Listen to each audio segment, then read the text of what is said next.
Jason Kidd has over 12,000 career assists, more than anyone in NBA history, not named John Stockton. And with 9 all-defensive selections, Kidd's one of the best defensive guards ever. Wherever he played, Jason immediately brought a winning culture and championship aspirations.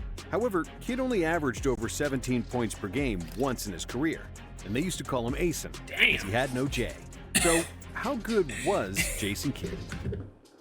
No, they did not do that, bro. Actually, Kidd was born in 1973 in San Francisco, but he was raised in Oakland, home of many past and current NBA players. However, Jason's first sport wasn't basketball, it was soccer. But then in the 2nd grade, Jason started playing basketball and soon realized he was a natural hooper. After that, there were only 2 places you could find Jason. If he wasn't in school, he was on a basketball court somewhere. When he got to 8th grade, Jason was such a good player that he became a minor celebrity in Oakland because everybody was gathering at the playgrounds to watch him hoop. As a high school freshman, one college coach approached Kidd, asking if he was a senior and if he had already signed a letter of intent. Because Jason had a large frame and had nearly already reached his adult height of 6'4". He was also usually the most athletic player on every court, so it was easy to mistake him for a senior. However, one Oakland native wasn't that impressed with the young Jason Kidd and wanted to teach him a lesson. Gary Payton was from the same Oakland neighborhood as Kidd, but he was 5 years older. And even though Gary wasn't much bigger than Kidd, he was much tougher and more experienced. Payton challenged Kidd to a one-on-one game and didn't let Jason score a single bucket. On top of beating him, Gary destroyed him with trash talk. Jason grew up just playing on the basketball courts, but he didn't know nothing about going to playgrounds, where a lot of guys are going to trash talk to him, challenge his manhood, and things like that. And after such a demoralizing beatdown, Kidd wanted to quit basketball. Oh, there were tears. My parents would ask me what's wrong. I would be like, I think I should pick a different sport because I'm not very good at it. He wouldn't let me score after he told me that he wouldn't let me score.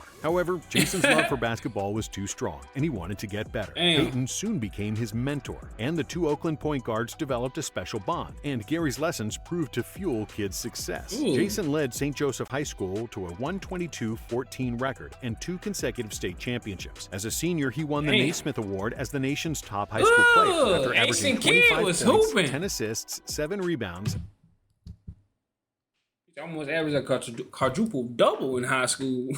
And 7 steals per game. During his high school years, Kidd became LeBron James a decade before LeBron James, with a feature in Sports Illustrated as one of the nation's most highly recruited players. Kidd's popularity forced his school to often move their games to the Oracle Arena to accommodate crowds of over 10,000 people who wanted to see Jason in action. And just like LeBron, Kidd was one of the few high school players to play before a nationally televised audience. I didn't know that. Hold on, why nobody don't say nothing about that? Why no? Like, I didn't know that, bro.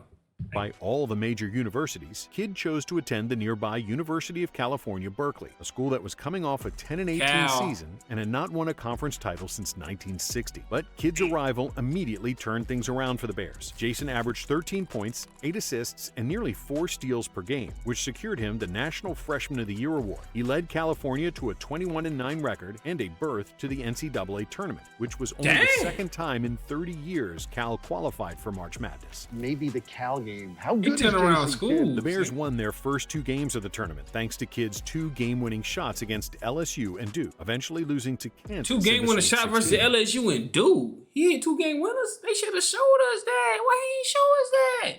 I want to see that.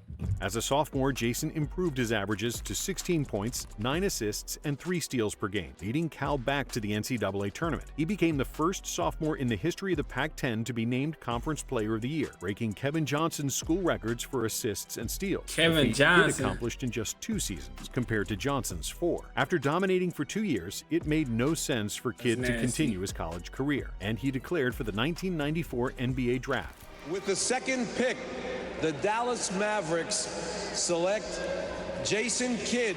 And just like he did in college, Jason's arrival immediately resulted in more wins for the Mavs. After winning just 11 games in 1993 and 13 games in 94, with Kidd on board, the Mavs won 36 games in 95, narrowly missing out on the playoffs. Kidd averaged 12 points, 5 rebounds, 8 assists, and 2 steals per game, securing him the Rookie of the Year award, which he shared with Grant Hill, the only time in history the NBA had co-Rookies of the Year. And because his impact on the horrible Mavs team was I want to know what Grant Hill numbers was looking like that year. Kidd even received votes for MVP. As a sophomore, Kidd improved his was history the NBA had co-rookies of the year. And because his impact on the horrible Mavs team was so evident, Kidd even received votes for MVP. As a sophomore, Kidd improved his averages to 16 points, 10 assists, and over 2 steals per game, which secured him his first All-Star selection. However, despite Kidd establishing himself as one of the premier point guards in the NBA, the Mavs regressed. Oh, that was nasty. I ain't gonna lie. Kidd establishing like a bigger version of Steve Nash. point guards in the NBA, the Mavs regressed, winning just 24 games in 1996. It was mainly because the Mavericks were a young team, led by the 3 J's, Jamal Mashburn, Jim Jackson, and Jason Kidd, who were all young guys wanting to go out and party rather than watch game film. But a lot of it came down to Kidd, who wasn't yet accustomed to the NBA game. His biggest problem was that he wasn't a good shooter, for which he earned the nickname Ace-in Kidd, since there is no J in his game. However, another big issue for Kidd was that he played Why they playing with Jason Kidd like that? Looking back, my mistake was that I only had one gear, the fastest gear. Coming into the league, I knew I had 2 strengths. I could post guys up, and I was fast. Why would I want to take away one of my advantages? As a young player, you think you can take them all. 3 guys in front of me, I can take them all. Fast break after fast break, I would beat my own guys down the court. My teammates would always be behind me trying to catch up. But in his 3rd season, Kidd learned to slow down and let the play develop. Just like that, it opened up passing lanes and his options multiplied. He wasn't forcing up shots anymore. And as a result, Kidd's shooting percentages started to improve. And he finally got over 40% from the field and a respectable 37% from 3, which was a big improvement from his first 2 seasons. But due to locker room disagreements, which famously involved the singer Tony Braxton, the Maverick... What you mean involved the singer Tony Braxton? The baddie Tony Braxton?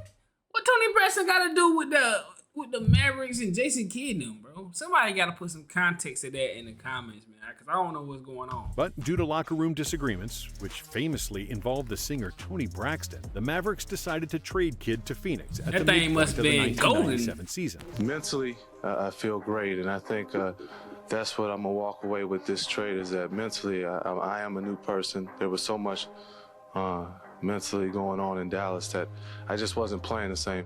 And after Kidd's departure from the Mavs, they wouldn't make the playoffs again until 2001. But the Suns were revitalized by his arrival, making the playoffs in each of his 5 seasons with the franchise. During this time, Kidd further established himself as an elite defender, making 3 all-defensive teams, as well as leading the league in assists 3 times in a row from 1999 to 2001. However, despite making the playoffs in each season, the Suns only won 1 playoff series in 2000, after which they quickly lost to the Lakers. In the summer of 2000, Jason joined Team USA for the Sydney Olympics, helping the Stars and Stripes win a gold medal and leading the team in assists and steals. But after a tumultuous 2001 NBA season that was marked by charges of domestic abuse by Kidd's wife, the Suns decided to part ways.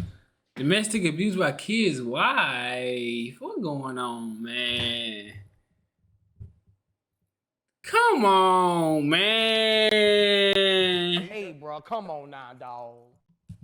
Season that was marked by charges of domestic abuse by Kidd's wife, the Suns decided to part ways with their star point guard. In the 2001 offseason, Jason went to the New Jersey Nets for Stephon Marbury in what was considered a win-win trade, because Marbury was an all-star who averaged 24 points per game. However, some people, like Kobe Bryant, were convinced that the Suns made a big mistake. What in the world is Phoenix doing? Shortly after joining the Nets, Jason made a bold prediction. New Jersey, winners of just 26 games in 2001, would win at least 40 games. And his promise was proven correct, and then some. The Nets won 52 games in the 2002 regular season, their best result ever since moving to Jersey, and their winningest season since the 70s and the Julius Erving era. They had the best record in the Eastern Conference, behind 15 points and 10 assists per game from Kidd, who finished second in the MVP voting behind Tim Duncan. But even more importantly, Jason Kidd was the second Nets in were the winning MVP when vote? it mattered most, in the playoffs. As an NBA franchise, the Nets won only 1 playoff series before Kidd's arrival, dating back to 1984. And in the 2002 season, they first defeated the Pacers, then the Hornets, and in the Eastern Conference Finals, they faced the Celtics with prime Paul Pierce and Antoine Walker. And despite having an inexperienced team behind Kidd, with the rookie Richard Jefferson and sophomore Kenyon Martin,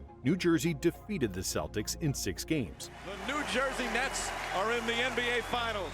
In a series where Kidd averaged a triple-double with 17 points, 11 rebounds, and 10 assists per game. However, in the finals, they faced prime Kobe and Shaq, who were simply too much to handle for anybody on the Nets team. O'Neal averaged 36 and 12, simply too much to handle for anybody on the Nets team. O'Neal averaged 36 and 12 in the series, and one of the most iconic photos in NBA history was made during the finals, when all the Nets players unsuccessfully tried to contain Fatality.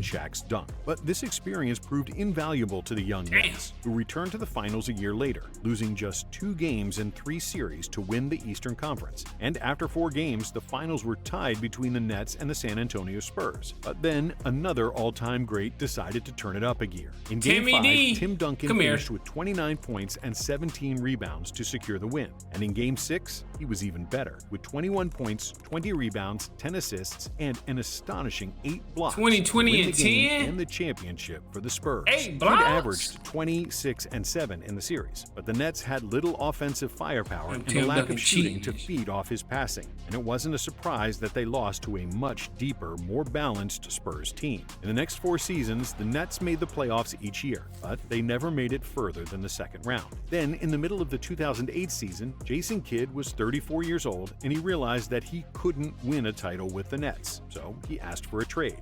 The man who brought a basketball renaissance to New Jersey will likely be wearing different colors after the All-Star break.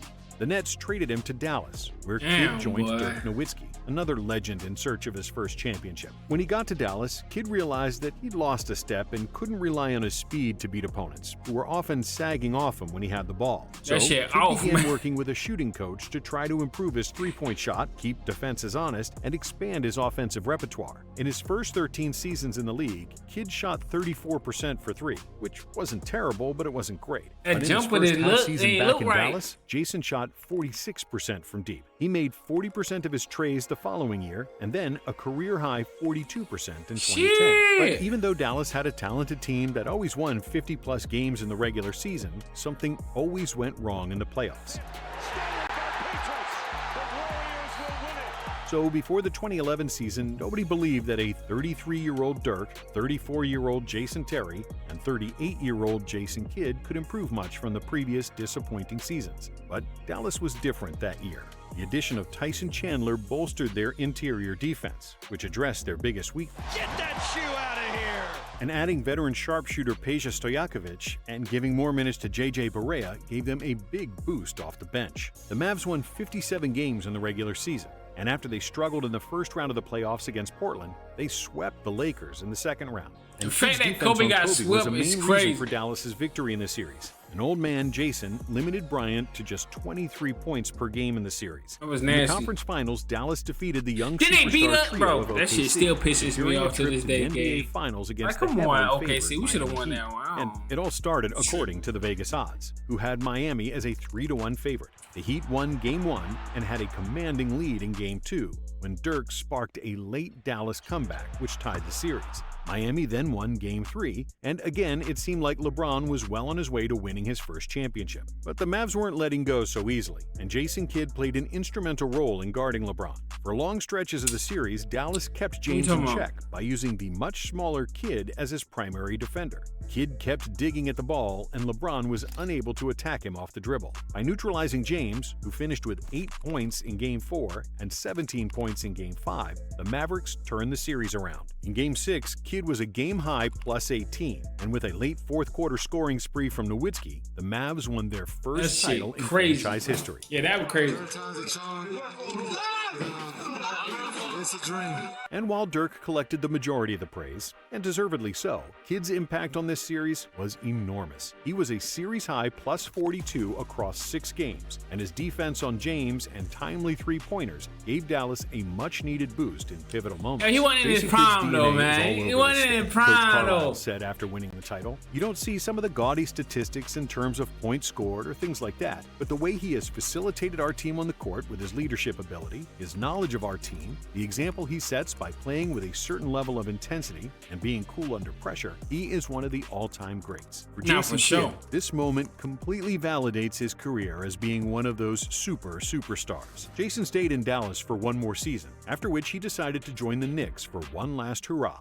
I think Jason Kidd just realized it makes more sense for him at this point in his career, almost 40, to try to go with the win now team. And even at the age of 40, Kidd had once again done what he did all his career, bringing up championship pedigree and a winning mentality to the team. In Jason's lone year with the Knicks, he helped the franchise win 50 games for the first time since the 2000 season and secure their first division title since 1994. And just like Coach Carlisle, the Knicks coach Mike Woodson echoed the same sentiment about Kidd and his play. Veteran leadership on and off the court was a huge factor for our team that recorded 54 victories. Jason provided an incredible voice inside our locker room, and I considered it an honor to say I coached him. After the 2013 season, 19 seasons and 1,549 games in the NBA, Jason Kidd finally decided to hang up his sneakers. He ended his career 6th all-time in regular season games played, 2nd all-time in assists and steals, and 3rd all-time in three-pointers made with 1,009. Hold on, he what? All-time three-pointers made 200. Stop playing with Jason Kidd, man.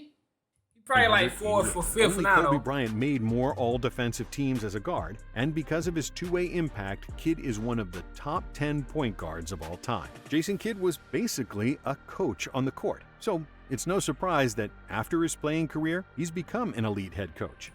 Elite head coach is questionable. That is questionable. Because the Mavericks, they gave away a 25-year-old superstar. It wasn't Jason Kidd's fault, but man. But look, boy, let me know in the comments how y'all feel about Jason Kidd. When y'all got Jason Kidd ranked there, point guards wise. I think he top 10. Is he top 5? I don't know, bro. It's questionable. Let me know where y'all got to rank that all the time, though, man. But look, man, like, comment, subscribe, man. Y'all already know what we do. I appreciate everybody who support the channel. And let me know in the comments who y'all want me to react to next. You know what I'm saying? Next, man. No cap.